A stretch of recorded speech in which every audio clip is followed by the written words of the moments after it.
Hey, what's up guys? Justin with Tier 1 Gear and EDC Reviews. Today we're going to take a quick look at the Justin Lundquist designed Wee Angst, which I gotta say I am a huge fan of his designs, with the Kaiserfeist being one of my favorite knives of all times. You can see this has a stonewashed dagger style blade, which is made from S35VN steel. Now, although it does look like it's double-edged, only one of these edges are sharp.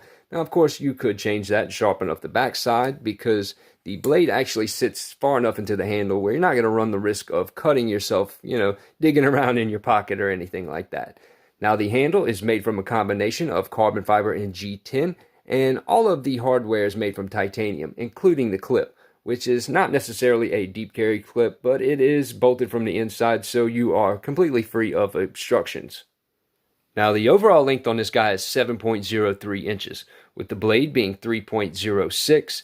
The width of the blade is 0.625 with a thickness of 0.10. The handle length or closed length is 3.97 with a width of 0.75 and a thickness of 0.51. Now, the weight on this bad boy is 1.815, so definitely a great EDC weight. I mean, that's pretty much the same weight as a bug out. Now, compared to the Pair 3 lightweight, you can see it's roughly 1/8 of an inch shorter than the Pair 3 lightweight. Now, compared to the Native 5, it's pretty much the same size of the Native 5. Now, again, the only thing about this knife that I have any complaints on is just the detent. With the blade being so light, it doesn't want to swing open with that much force, so it kind of needs a little bit heavier detent to kind of snap it out there. Now, of course, that's also going to affect it dropping shut, because once the lock bar engages, it pretty much comes to an all stop.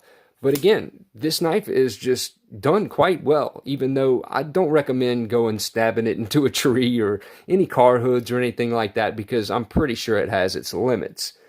Anyway, I hope you guys enjoyed this video. Like, share, subscribe. If you haven't already, check me out on Instagram for much more. Stay safe. See you guys on the next one.